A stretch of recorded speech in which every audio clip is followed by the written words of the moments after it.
지난 시간에 이어서 이번 시간에는 은사들의 종류에 대해서 살펴보도록 하겠습니다. 성경에는 여러 가지 다양한 은사들이 있습니다. 은사들은 다양하지만 이 다양한 은사들은 성령 하나님께서 그분의 뜻대로 각 사람에게 개별적으로 나눠주신다는 것을 고린도전서 말씀을 통해서 확인했습니다. 그 다양한 은사를 이해하기 쉽도록 몇 가지 영역으로 묶을 수가 있습니다. 크게 네 가지로 나눌 수가 있는데 첫 번째는 특별한 은사들입니다. 스페셜 기프트라고 나와 있죠. 특별한 은사인데 이 은사는 하나님의 사람을 무장시키기 위한 은사입니다. 성경에서는 에베소서 4장 12절에서 16절 말씀에 기록이 되어 있습니다. 하나님께서는 각 성도들에게 은사도 주시고 또 은사를 받은 사람들을 각 교회에 선물로 주신다고 했습니다.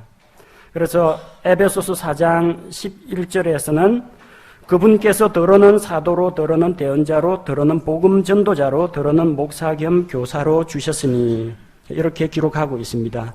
왜 이런 사람들을 교회에 보내주었습니까? 선물입니다. 하나님의 선물입니다. 어떤 목적으로 주셨습니까? 12절에 이것은 성도들을 완전하게 하고 섬기는 일을 하게 하며 그리스도의 몸을 세우게 하려 하심이라. 성도들을 무장시키도록 하나님의 사람을 무장시키는 은사입니다. 그래서 여기에 나와 있는 사도, 대언자, 복음전도자, 목사 겸 교사는 어떤 특별한 재능을 말하는 것이 아니라 교회에 세우신 사람을 이야기합니다. 이 특별한 은사를 받은 사람들을 교회에 선물로 주셨다는 겁니다. 사도들을 신약교회에 주신 것은 하나님의 선물입니다. 성경 기록이 완성되기 전에 대언자들을 주신 것은 하나님의 선물입니다. 복음이 미치지 않는 지역에 복음 전도자들을 보내시고 허락하신 것은 하나님의 선물입니다. 목회자가 없는 교회도 있고 또 한동안 목회자가 공석인 교회도 있습니다. 그런 교회에 목사 겸 교사로 말씀 사역자를 보내주시는 것도 하나님의 선물입니다. 성경에서는 이런 교회 안에 있는 특별한 하나님의 직무를 가리켜서 이것을 은사라고 표현하고 있습니다. 두 번째 은사는 스피킹 기프트라고 해서 말하는 은사들입니다. 말과 연관된 은사들입니다. 고린도전서 12장 8절에서 10절에 나오는 은사, 그 가운데 하나님의 진리를 설명하기 위한 은사가 있습니다. 어떤 게 있습니까? 대언의 은사, 하나님으로부터 직접 계시의 말씀을 받아서 다른 사람에게 전달하는 겁니다. 물론 오늘날 성경 기록이 완성된 지금은 더 이상 대언의 은사는 없습니다. 가르치는 것도 은사입니다. 아주 어려운 이야기를 성경적으로 아주 쉽게 풀어서 설명해 주는 사람이 있습니다. 그런 사람은 목회자나 교사의 일을 담당할 수가 있습니다. 주일학교 교사로 섬길 수도 있고 또한 성경 공부 인도자로 세울 수도 있습니다. 또 그런 사람이 하나님께 부르심을 받아서 목회자로 헌신할 수도 있습니다. 권면하는 은사, 이것도 말의 은사입니다. 다른 사람의 잘못을 발견했을 때 성경 말씀으로 도전하고 책망하고 권면할 수 있는 그런 은사, 말의 은사입니다. 지혜의 말씀, 지식의 말씀, 이것도 하나님의 진리를 설명하는 겁니다. 하나님의 말씀을 통해서 그의 숨어있는 것들을 드러내게 하고 그가 처한 상황에서 가장 좋은 하나님의 처방, 해결책은 무엇인지 상담하고 조언을 해주는 좋은 은사입니다. 세 번째는 섬기는 은사들이 있습니다. Serving Gifts라고 해서 직접 하나님의 일을 하면서 다른 성도들의 필요를 채우고 섬기는 은사입니다.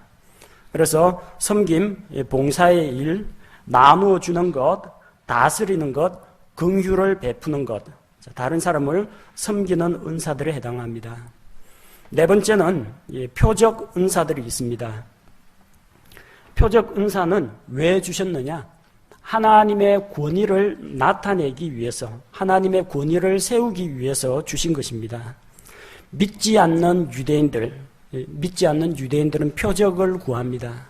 표적을 구하는 유대인들에게 믿도록 하기 위해서 확실한 증거를 보여주는 것이 이 표적 은사들입니다. 방언이나 방언 통역, 기적, 치유, 죽은 자를 살리는 이런 은사들은 표적 은사로 주어졌습니다. 표적 은사에 대해서는 별도로 다시 말씀을 드리도록 하겠습니다. 성경에 기록되어 있는 여러 가지 다양한 은사가 있지만 이런 4가지 범주로 나눌 수 있다는 것을 말씀을 드리고요. 그리고 왜 이러한 은사가 필요한지, 각 은사들이 어떠한 용도로 사용되는지 개괄적인 것만 말씀드렸습니다. 그리고 각각의 은사들의 이름과 기능이 무엇인지, 오늘날 유효한 은사가 있고 더 이상 유효하지 않은 은사가 있습니다. 그래서 각 은사를 하나씩 다뤄보도록 하겠습니다. 첫 번째, 사도도 하나님의 은혜의 선물입니다. 사도라는 말은 보내심을 받은 자라는 뜻입니다. 메시아 왕국으로부터 보내심을 받은 자, 예수 그리스도로부터 보내심을 받은 자가 사도입니다. 사도가 되려면 특별한 자격이 필요합니다. 사도행전 1장 21절 22절에서 12사도 가운데 가룟 유다가 떨어져 나갔습니다. 예수 그리스도를 배반했고 또 회개하고 돌이키기보다는 목매어 죽는 자살을 선택했습니다. 그래서 그 빈자리를 하나 채워야 되는데 그 빈자리를 채울 때 기준이 무엇입니까? 요한의 집례로부터 우리 가운데서 행하시고 하늘로 올리어 가시기까지 우리와 함께 다니면서 주님과 함께 있으면서 그분을 보고 예수 그리스도의 죽음과 부활을 증거할 자가 사도가 될 수가 있습니다. 무엇보다도 사도가 되려면 주님을 직접 봐야 합니다. 주님을 만나야 합니다. 예수님을 구세주로 만났습니다. 그게 아니라 직접 주님을 목격해야 됩니다. 부활의 주님을 만나야 됩니다.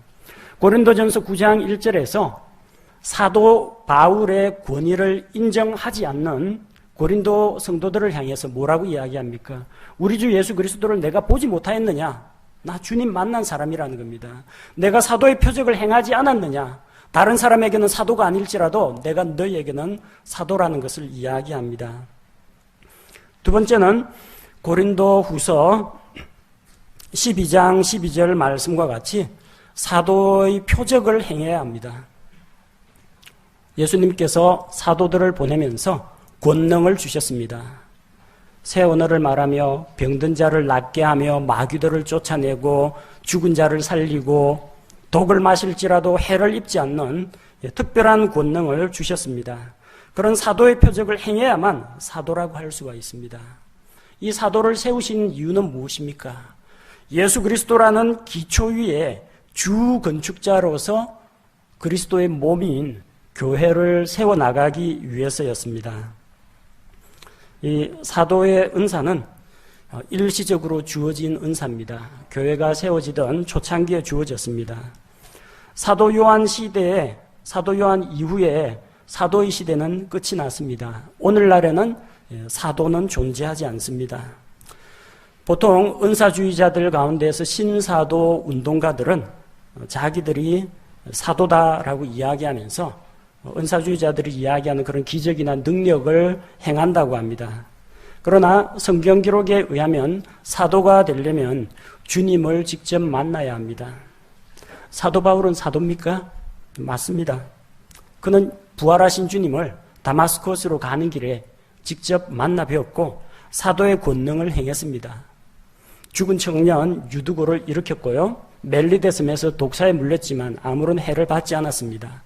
사람들이 사도 바울의 몸에서 손수건이나 앞치마를 가져다가 병자에 대면 즉시로 병이 떠났습니다.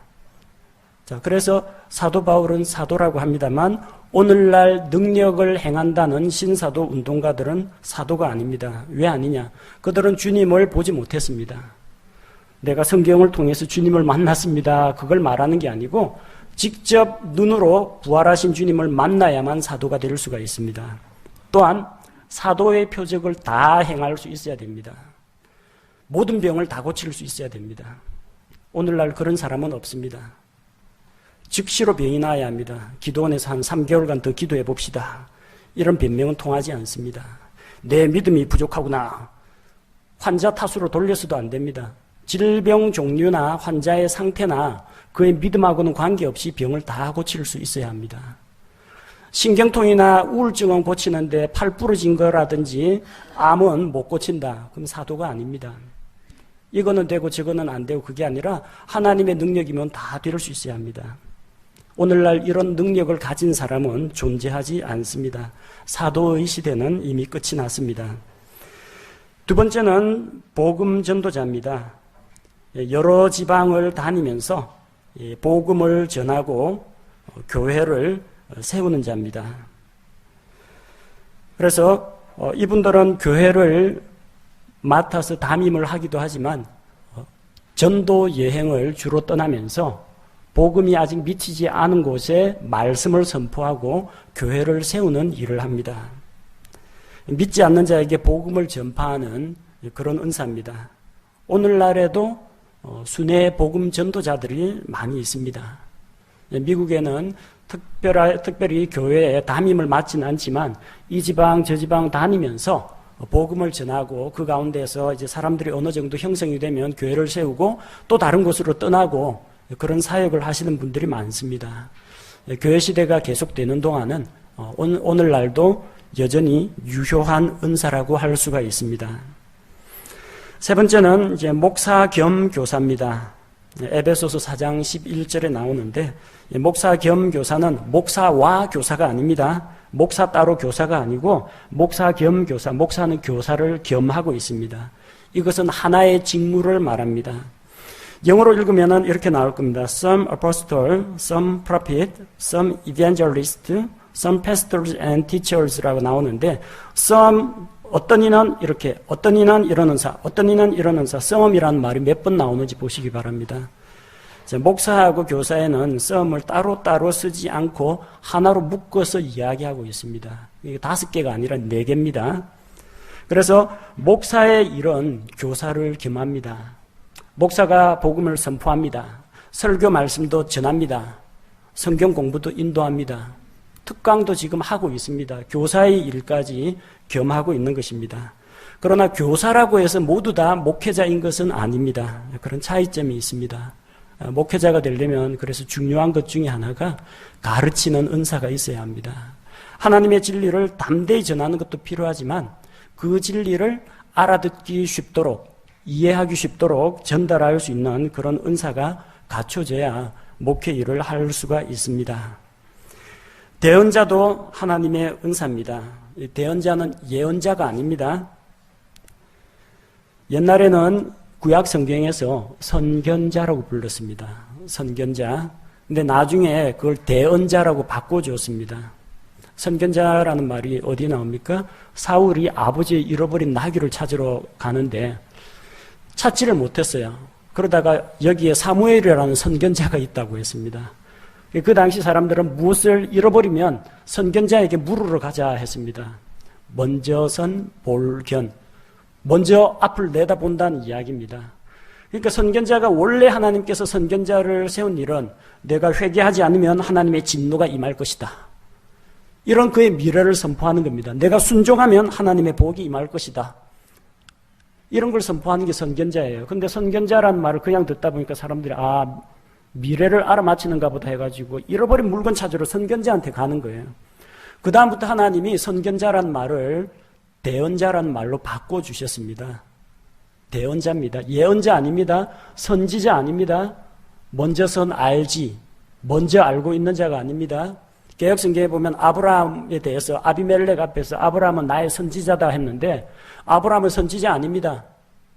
아비멜렉한테 자기 아내를 뺏기게 될 줄 누가 알았겠습니까? 미래를 알지 못했어요. 파라오에게 자기 아내를 넘겨주게 될 줄, 자기 아내를 여동생이라고 속이면 무사히 넘어갈 줄 알았는데 그런 곤란한 일을 당했습니다. 한 치 앞도 못 내다보는 아브라함이 무슨 선지자입니까? 아닙니다. 그는 대언자였습니다. 하나님의 말씀을 대신 전달하는 자라는 겁니다. 미래를 알아맞히는 자가 아닙니다. 동남방에서 귀인이 온다라든지 온열에 물가에 가면 불길하다든지 네 아들이 어느 학과에 지원하면 합격한다든지 이런 이야기가 아닙니다. 하나님의 말씀을 대신 말하는 겁니다. 근데 하나님께서 먼 미래의 일도 보여주시면 그 중에는 대언이지만 예언적인 내용도 포함이 되는 겁니다. 처음 대언이 어디에 나옵니까? 출애굽기 4장 15에서 16절에 기록되어 있습니다. 하나님께서 모세에게 말씀을 주셨는데 모세가 나는 백성들이 안 믿어줄 것 같습니다. 제 입술이 둔해가지고 이거 말로 잘 하질 못합니다. 이 핑계 저 핑계 되니까 하나님께서 아론을 대변인으로 세웁니다. 스포크스맨이라고 해서 대변인, 청와대 대변인인 정당 대변인 있죠. 아론이 말 잘하는 걸 안다. 내가 너에게 말을 줄 테니까 너는 그 말을 아론에게 전달하고 말 잘하는 아론이 모세를 대신해서 말하라고 했습니다. 그게 대언자의 역할입니다. 하나님께서 세우신 사람을 통해서 주께서 이같이 말씀하시느니라 하고 하나님의 말씀을 대신 전달하는 것이 대언자입니다. 이 대언의 은사는 성경 기록이 완성되기 전까지는 꼭 필요한 은사였습니다. 하나님의 뜻이 무엇인지 알 수가 없었기 때문에 대언자들을 통해서 하나님이 그때그때 가르쳐 주셨습니다. 그러나 그 대언의 말씀, 계시의 말씀이 신구약 성경 66권을 통해 완성되어 있는 지금은 더 이상 대언은 없습니다. 고린도전서 13장 8절에서 무엇을 말합니까? 대언은 있다 해도 없어질 것이요. 없어진다는 겁니다. 언제 없어집니까? 완전한 것이 올 때에는 부분적으로 행하든 여기서 이 대언자가 조금 이야기하고 저기서 저 대언자가 조금 이야기하고 부분적으로 하던 게 완전한 것이 오면 없어집니다. 뭐가 완전합니까? 이 세상에 완전한 게 있습니까? 완전한 법이나 완전한 사람이나 없습니다. 완전한 것은 완전한 하나님의 말씀밖에 없습니다. 완전한 하나님의 말씀이 왔습니다. 따라서 이제 더 이상 직통 계시나 대언은 없다라는 겁니다. 오늘날은 이 대언으로 주신, 계시로 주신 이 말씀이 기록되어 있는데 여기에 성령님께서 빛을 비춰주셔서 조명을 주셔서 내가 말씀을 읽고 묵상할 때 그 말씀을 깨닫고 해석하고 그 말씀을 내 생활 가운데 적용하는 것, 순종하는 것이 남아있을 뿐입니다. 성경 기록이 완성되어 있는 지금은 하나님으로부터 직접 받아서 그 자리에서 직접 전달하는 그런 대언자는 없습니다. 목사는 대언자가 아닙니다. 어느 교회에서는 대언하시는 목사님에게 그렇게 이야기하는데 목사가 대언자면요, 목사 입에서 나오는 말은 100% 하나님의 말씀입니다. 그스르면 죽음입니다. 그러나 목사는 그런 존재가 아닙니다. 저도 성도의 한 사람으로서 하나님 앞에서 말씀을 붙잡고 기도하는 가운데 성령님의 도우심을 받아서 깨달은 말씀을 정리하고 공부하고 연구해서 여러분 앞에서 하나님으로부터 받은 은혜를 같이 나누는 겁니다. 그런 걸 대언자와 목사는 다르다는 걸 알아두시기 바랍니다. 그 다음으로 가르치는 은사가 있습니다. 이미 계시된 말씀의 진리를 알아듣기 쉽도록 잘 설명하는 은사입니다. 여러분 학교 다닐 때에도 그런 거 경험하셨을 겁니다. 수학 선생님, 영어 선생님 가운데 어떤 분은 막 복잡한 공식이라든지 문법을 설명하는데 들어도 뭔 말인지 모르겠는데 어떤 선생님은 알아듣기 쉽도록 이해하기 쉽도록 시원하게 풀이해 주는 분이 있죠. 그분들이 이제 가르치는 재능이 있는 분입니다. 그건 재능이고요. 그 가르치는 재능이 예수 그리스도의 몸인 교회를 위해서 사용될 때 성령님께서 주신 그 재능이 교회를 위해서 사용될 때 그때 은사라고 부릅니다. 모든 재능이 다 은사인 것은 아닙니다. 노래 잘한다고 할지라도 가수가 유행가 부르고 팝송 부르고 하나님께 영광 돌리지 않으면 이거 음악적인 재능이지 찬양하는 은사하고는 아무런 관계가 없습니다. 특별히 목사가 되고자 하거나 성경 공부 인도자가 되고자 한다면 가르치는 은사는 필수적입니다. 또 섬기는 은사가 있습니다. 다른 사람들을 위해서 봉사하고 일하는 겁니다. 오늘날 교회도 여전히 필요한 은사입니다. 섬기는 은사가 잘 발휘되려면 두 가지가 같이 가야 합니다. 첫째는 분별력입니다. 두 번째는 부지런해야 됩니다. 두 개가 같이 있어야 돼요. 분별력은 없는데 열심만 있으면요, 여러 사람이 힘들어집니다. 막 교회를 들쑤시고 다니고 뭐 하겠다고 막 하는데 결국은 성도들한테 호응을 받지를 못합니다. 가는 데마다 충돌하고 말썽 일으킵니다. 이게 정말 성도들의 필요인가? 잘 분별을 해야 됩니다. 분별력은 있는데 일 안 하면 아무 소용이 없죠. 분별력도 갖추고 있고 부지런해야만 섬기는 은사가 제대로 발휘가 됩니다. 마음만 있다고 해서 다 되는 건 아닙니다. 잘 분별해야 됩니다. 우리 교회의 필요가 뭔지, 저 형제나 자매의 필요가 무엇인지 잘 분별하고요. 그리고 열심히 일하는 성실하고 부지런한 분이 되어야 됩니다. 우리 교회도 몸으로 섬기는 분들 많습니다. 주방 봉사하려면요, 토요일 날 미리 와서 식재료 다듬고 준비해야 됩니다. 아침에 안내하고 차량 주차 관리하려면요, 다른 분들보다 더 부지런하게 일찍 와서 일을 해야 됩니다. 그럼 부지런한 분들이 섬기는 일을 할 수가 있습니다. 로마서 12장 8절에는 권면하는 은사가 있습니다. 권면이라는 것은 다른 사람들을 권해서 바르게 행할 수 있도록 세워주는 것을 말합니다. 잘하고 있는 것은 칭찬과 격려를 해서 더 잘할 수 있도록 하고, 잘못한 것에 대해서는 책망하는 것이 권면입니다. 권면이라는 말은 무조건 잘했다 하는 게 아닙니다. 때로는 야단을 쳐야 할 때도 있습니다. 때로는 상대방하고 관계가 좀 악화될지라도 해야 할 말은 해야 할 때가 있습니다. 권면하는 은사를 가지고 있는 분들 특별히 조심해야 될 게, 권면을 할 때는 동기가, 내용은 상대방에게 아플지라도 그 권면을 행하는 동기가 사랑에서 시작해야 합니다. 질서를 세우기 위해서 해야 됩니다. 그게 출발점이 돼야 되고, 문제는 이 받아들이는 사람에게도 책임이 있습니다. 사랑의 동기로 이야기하고 성경적으로 맞는 것을 이야기했는데 안 받아들이고 거부하면은 이 권면하는 은사는 참 사용하기가 힘들어집니다. 왜? 똑같은 사람일지라도 누구한테는 좀 권면해야 되는데 누구한테 가서 권면 좀 하십시오. 그 사람은 전 안 하려고 합니다. 살려살려 하는 사람이 있어요. 받아들이는 사람이 받아들일 준비가 안 돼 있으면은 이 권면도 상당히 힘들어집니다. 잠언에서 뭐라고 이야기합니까? 지혜 있는 자를 책망하라고 했습니다. 미련한 자를 책망하지 말라고 했습니다. 그가 너를 미워할까 두려워한다고. 지혜 있는 자를 책망하면 그가 더욱더 지혜로워진다고 했습니다. 권면하는 사람도 중요하고 받는 사람도 중요합니다. 다음으로 주는 은사가 있습니다. 나눠주는 겁니다.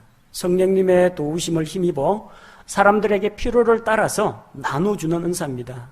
오늘날 교회도 꼭 필요합니다. 주는 은사를 발휘하려면 두 가지가 또 역시 같이 가야 합니다. 첫째는 가진 게 있어야 됩니다. 말씀을 나눠주든지 식사 대접을 하든지 필요한 옷이나 이런 걸 나눠주더라도 가진 게 있어야 나눠줍니다. 두 번째는 나눠줄 마음이 있어야 가능합니다. 주고 싶은 마음은 많은데 좀 넉넉하지 못하거나 가진 게 없으면 참 주기가 힘듭니다. 물론 그래도 자기도 어려운데 적극적으로 나눠주는 분도 있습니다. 하나님 보시기에 좀 희생적으로 나눠주는 분도 있어요.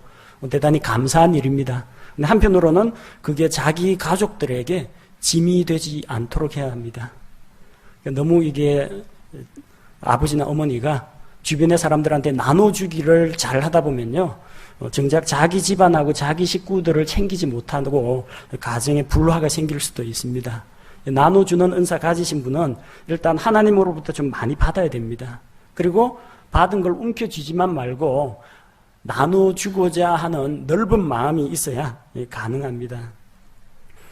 교회 안에는 다스리는 은사가 필요합니다. 교회의 필요를 관찰하고 분별하고 목표를 향해 인도하는 그런 은사가 다스리는 은사입니다. 기본적으로 목회자는 다스리는 은사도 갖춰야 합니다.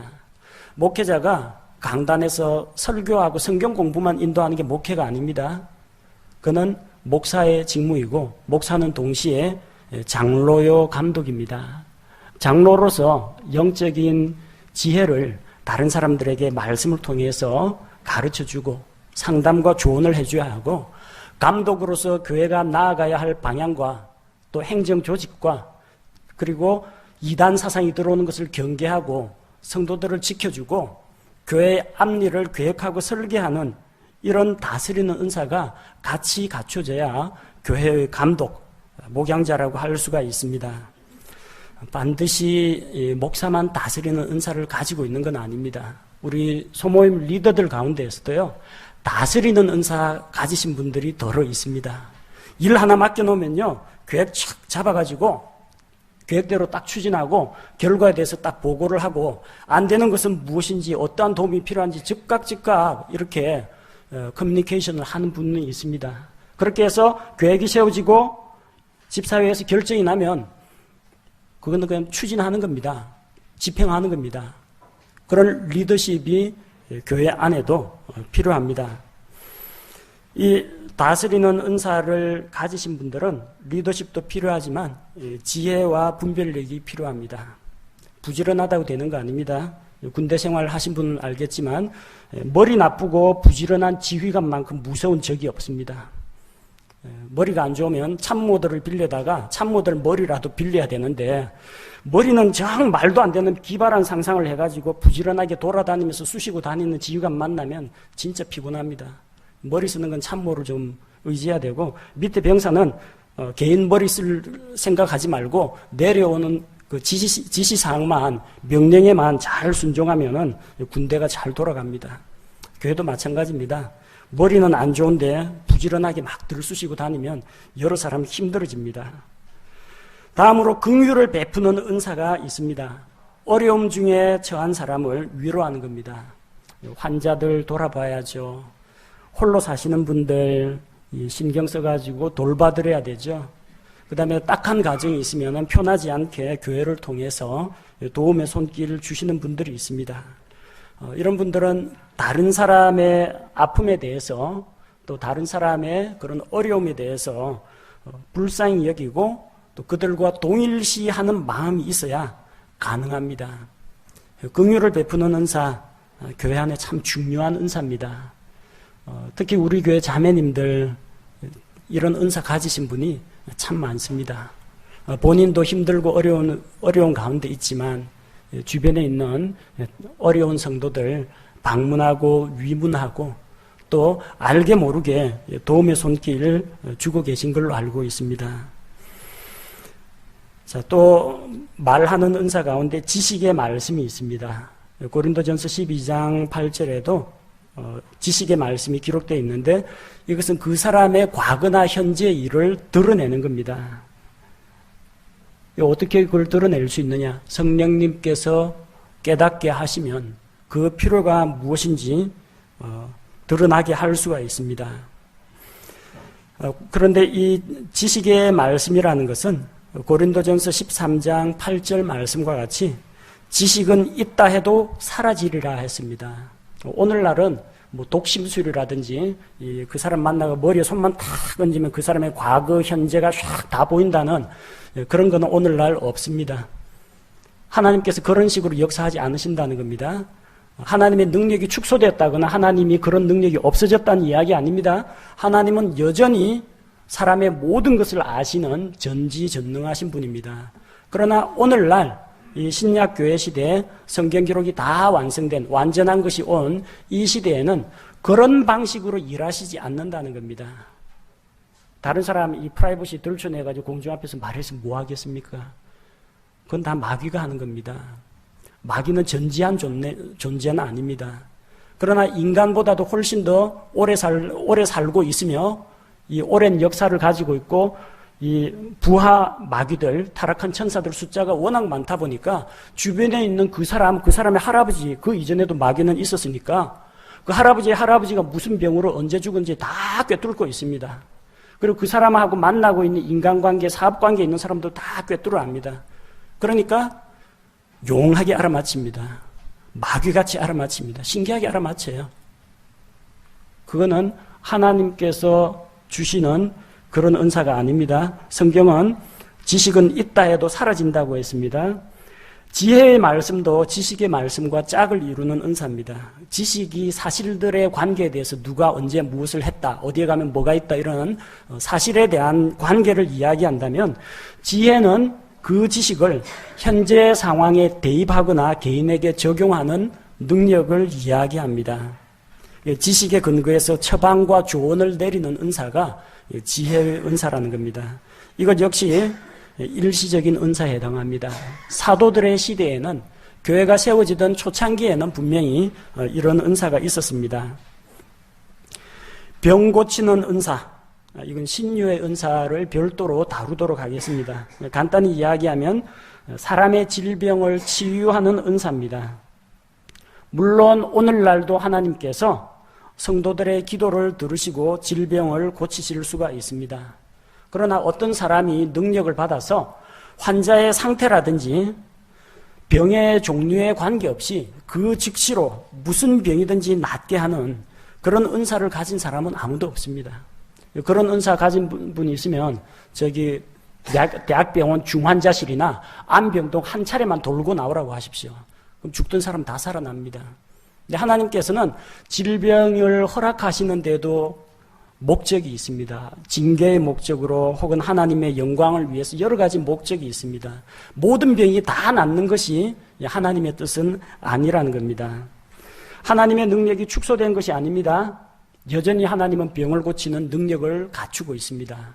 또 우리가 기도할 때 정말 병원에서는 불치의 병이라고 진단을 받았는데도 기도에 힘입어서 병이 낫는 경우도 있습니다. 그러니까 병 고치는 일이 없다는 이야기가 아니고 무슨 병이든지 종류와 상태에 관계없이 다 고치는 그런 능력을 가진 사람이 오늘날 없다는 겁니다. 대신에 야고보서 5장 16절에서는 무엇을 말합니까? 의로운 자의 혈액 있는 기도는 역사하는 힘이 크다라고 했습니다. 병 낫기를 위해서 기도하라고 했습니다. 병 낫기를 위해서 은사 받은 사람한테 안수 받으라고 이야기하지 않습니다. 기적을 행하는 은사도 있습니다. 자연의 법칙을 초월하는 어떤 초자연적인 일을 일으키는 은사입니다. 이런 것도 표적으로 주신 은사입니다. 일시적인 은사입니다. 그리고 그 기적을 통해서 기적을 행하는 사람이 아니라 능력을 베푸시는 하나님이 주목받으시도록 해야 합니다. 하나님께 영광이 되어야 됩니다. 기적의 은사를 가진 어느 목사, 부흥집회 이런 거 그 개인을 드러내는 것은 결코 하나님에게서 온 은사가 아닙니다.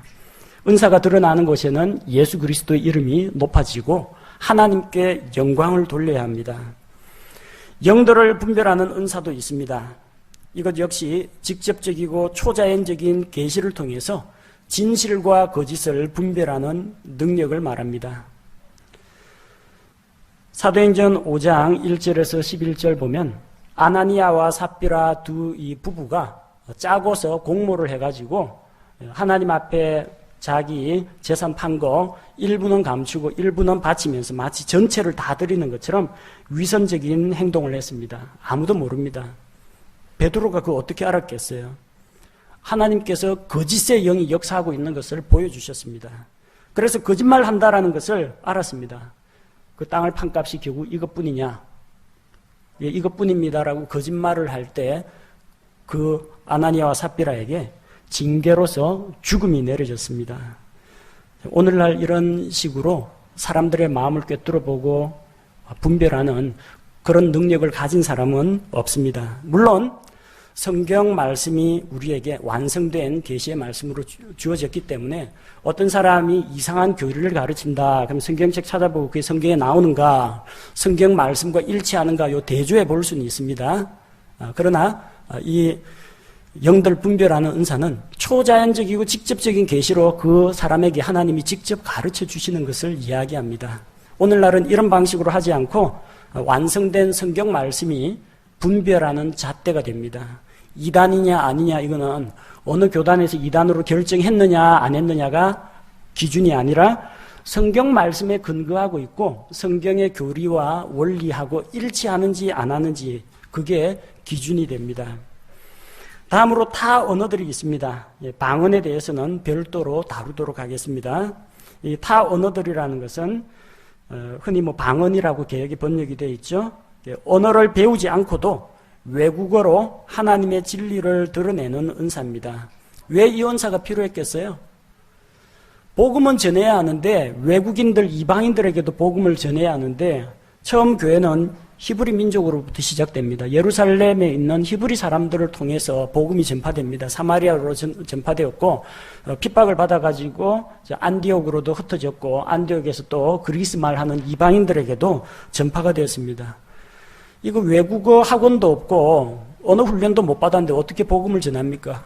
더군다나 예루살렘에 오순절 지키러 온 유대인들과 유대교를 기화한 외국인들, 이런 사람들이 예루살렘에 모였는데 그들에게 어떻게 예수 그리스도의 복음을 전합니까? 하나님께서 타 언어를 말할 수 있는, 외국어를 구사할 수 있는 능력을 주셨습니다. 자, 그렇게 해서 외국어로 하나님의 진리를 외국 사람에게 전하라고 주신 겁니다. 기도하라고 주신 거 아닙니다. 저는 영어도 할 줄 알고 한국어도 할 줄 아는데 하나님 앞에서 제가 영어로 기도한다고 뭐 특별한 효과가 있습니까? 오히려 더 해야 할 말도 못합니다. 표현이 잘 안 되니까. 하나님이 제가 한국어로 이야기하면은 안 기뻐하시고 외국어나 프랑스어나 중국어로 이야기하면 기뻐하십니까? 그러지 않습니다. 이 타 언어는 나 언어 연습하라고 주신 것도 아니고 하나님은 못 알아듣는 언어가 없습니다. 우리말로 기도해도 충분히 알아들으십니다. 하나님하고 기도하라고 주신 것이 아니라 하나님의 진리를 외국 사람에게 선포하라고 주신 겁니다. 그래서 고린도전서 12장, 14장에서 방언으로 말하라라고 했지 방언으로 기도한다라고 하진 않습니다. 고린도전서 14장은 별도로 다루도록 하겠습니다. 그런데 고린도전서 13장 8절에서 타 언어들도 있다 해도 그칠 것이며 했습니다. 그친다고 나와 있어요. 그러니까 이건 영구한 은사가 아니라는 겁니다. 일시적인 은사입니다. 언제요? 완전한 것이 오면. 완전한 성경 말씀이 왔고 오늘날은 성경이 여러 민족의 언어로 번역되어서 보급되고 있습니다. 그리고 외국인들, 이방인들 이런 사람들이 하나님의 말씀을 배워가지고 자국으로 돌아가서 또 그곳에서 자기 동족들에게 복음을 전하는 일을 하고 있습니다. 저는 하나님께서 오늘날은 타 언어를 말할 수 있는 능력을 절대 줄 수 없다 그렇게 이야기하는 게 아닙니다. 만약 여러분이 산간 저 오지 벽지에 있는 어느 소수민족에게 떨어졌는데 복음은 전해야 되겠고 말은 안 통하고 하나님이 얼마든지 여러분의 입을 열어주실 수 있다고 믿습니다. 그러나 이것이 오늘날 교회에 주신 초대교회와 같이 보편적으로 주어지는 그런 은사가 아니라는 이야기입니다. 완전한 말씀이 왔고 완전한 말씀이 여러 나라 언어로 번역되어서 보급되고 있기 때문입니다. 성경은 이것이 그친다라고 이야기했습니다. 타 언어들을 통역하는 은사 역시 마찬가지입니다. 언어를 배우지 않고도 한 외국어를 다른 언어로 옮기는 능력을 이야기합니다. 타 언어로 말하는 사람들 가운데에서 말은 할 수 있는데 상대방의 말을 알아듣지 못하는 사람도 있고 자기가 외국어로 이야기하는 그 내용에 대해서 자기가 그 외국어를 이해하지 못하는 경우도 있습니다. 그래서 타 언어와 타 언어를 통역하는 은사를 같이 받은 경우에는 별 문제가 안 되는데 타 언어로 이야기하는 자는 통역하는 자를 세우라고 했습니다. 이걸 보면 한 사람이 두 가지 은사를 같이 갖지 않을 수도 있다는 것을 보여줍니다. 그래서 이 사람이 타 언어로 외국인에게 이야기하는데 외국인은 알아듣겠지만 다른 사람은 못 알아듣지 않습니까? 그러면 이게 무슨 소리인지 못 알아들으니까 누가 아멘하고 누가 받아들이겠습니까?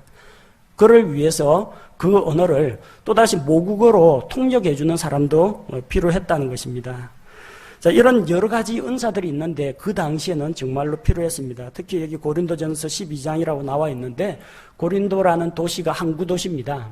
외국인들이 자주 드나드는 곳입니다. 그래서 여러 민족, 여러 나라 사람들에게 하나님의 진리, 예수 그리스도의 복음을 선포하기 위해서는 다른 언어, 배우진 않았지만 다른 언어로 외국인에게 하나님의 영광과 예수 그리스도의 복음을 선포하는 일이 필요했기 때문에 하나님께서 허락하셨던 것입니다.